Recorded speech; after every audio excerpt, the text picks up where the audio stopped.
Mike? Good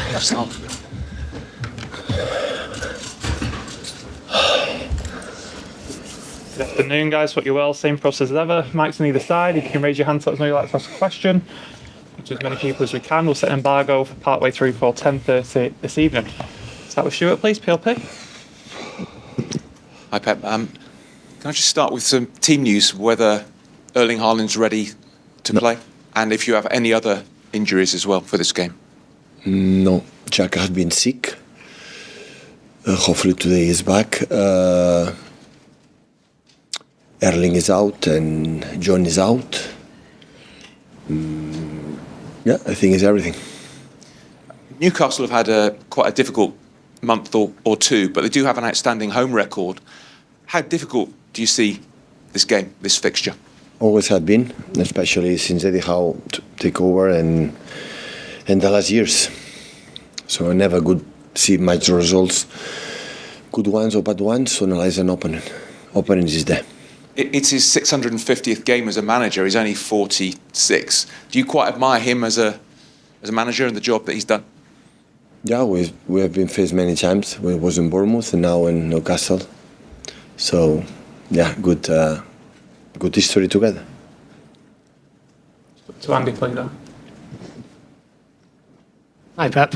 I heard some sad news yesterday about Sven-Göran Eriksson. Obviously, he's a usually respected figure in the game and a former manager here. I just wonder if you'd like to say anything on behalf of the club about Sven. Yeah, of course, it's sad news, a truly gentleman.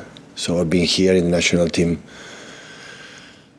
from England and other countries. So it's a really, really sad news. Admire the courage and to explain the situation. Of course, he will be with his loved ones, and hopefully, always the hope is the last we can lose. And I'm pretty sure he's going to battle the doctors and everyone to maybe can find a solution, extend this period, the battle, and going well. Of course, on behalf of Man City, all of us, a huge hug, huge support, and everything we could do. Of course, we would do it.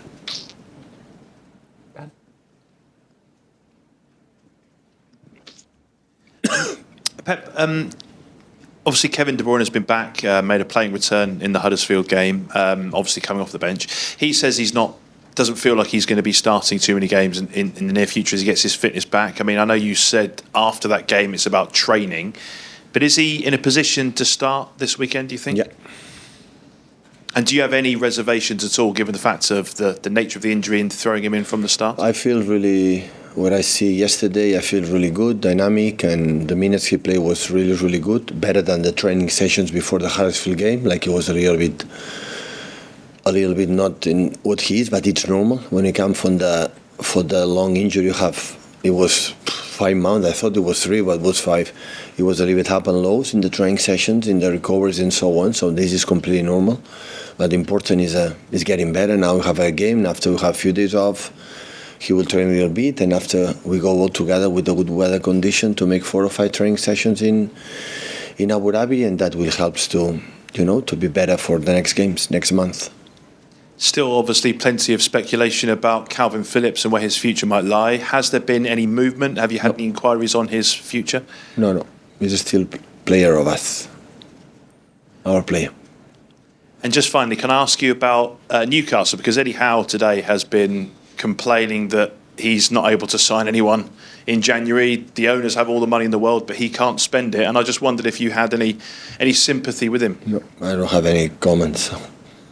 I have enough. Listen, I have a lot of problems on my table, I wish him all the best, so I don't know the situation, and like you understand, comment the reality for another club is not my business. Pep, Newcastle have been one of those teams that have really suffered with injuries this season. You mentioned some of the ones you've had as well. Do you have any sense that the authorities will listen to clubs, players, managers about the schedule, or do you think it's one of them things you're just going to have to put up with going forward? Next question. All respect to you. In terms of the game this weekend, then, you're obviously trying to do something that's never been done in English football before, which is win 4 league titles in a row.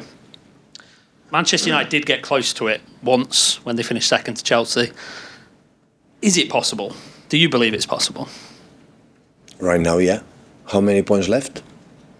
90 games? 80? 80, 90 games. So still we are 5 behind with 1 game in hand.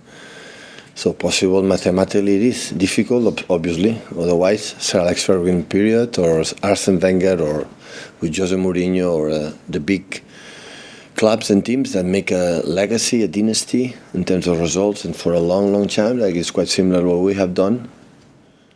They could not do it. That means it's so difficult. I will answer this question when we are 6, 7 games before the end of the season in the position. We are there. And after we'll tell you, okay, we can do it. Or now, yeah, it's realistic and unrealistic, I don't know, but it's far away.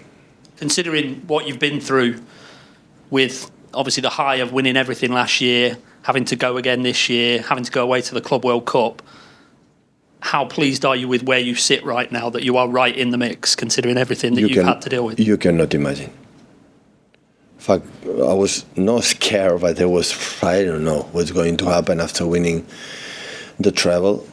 So with nothing rest in the, to forget or get gear off our hangover for the treble. So immediately Japan and Community Shield, and we didn't have time mentally to recover. Not even myself. I was tired when I started. I think the competition helped us to have a spark, to something to reignite again. And that's why I win the 2 titles already and qualified champions being there. I was a little bit afraid to be far, far away from the first. I know how right now Liverpool is playing unbelievable. He's back in his best moments of many, many years. So I know will be difficult, not him. Even Arsenal drop points. I've seen how they play against West Ham, for example, lost. I didn't see the Fulham, but against Liverpool and FA Cup, how good they play. So the chances they create, kick on seat few, but they're getting results. It's quite similar when we didn't get points against Crystal Palace or Liverpool and Tottenham. Sometimes happen. But I had the feeling that they are the opponents so difficult. Look, Aston Villa, how consistent in Tottenham as well. So that's why I'm really, really, really pleased that because in one point when we win a lot, help you to say, okay, we are able to do it. We are aware we can do it. We are knowledge, but we can do it. But at the same time, you are not the same. You are not the same. So, we did it. But then I had the feeling that what we have done, we should do, we did it. But in the same time, is okay. Newcastle, good weather. And go there and try to do it again, game by game, and see what happens. Hi, Pep. Obviously, Bahia has been here for a couple of days now. They left the Brazilian summer for a couple of weeks in the English winter.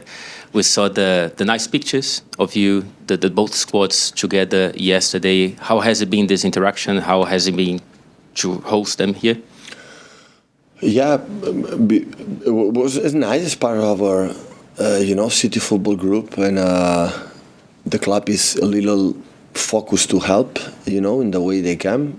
They can help, in ideas and suggestions. But at the end, Rogerio has done a really good job, and it was nice to have him here. So maybe it was not the best time to come. Maybe in springtime, in summer, is a little bit better. But it's nice to have them here, and hopefully they can reward us and invite us to go to Brazil in the future. Can I just ask, how was your interaction with Rogerio? I don't know if you remember really him. There were a lot of meetings with Varane and other people. Really, really good. Really hero. Good. He's a legend. So it's what he has done as a keeper, and not just saving goals. How many as a keeper goals scored is a real legend. It was an honor for me to meet him. A real honor. Hi, Pep. From ESPN Brazil, currently the trophies you won last year are in Brazil doing the world tour. I just wanted to know how important for the club and how proud does it make you feel to know that right now all the trophies are in Brazil and lots of people going to see them, and not just winning them, but how much the profile of Manchester City has grown during your period here?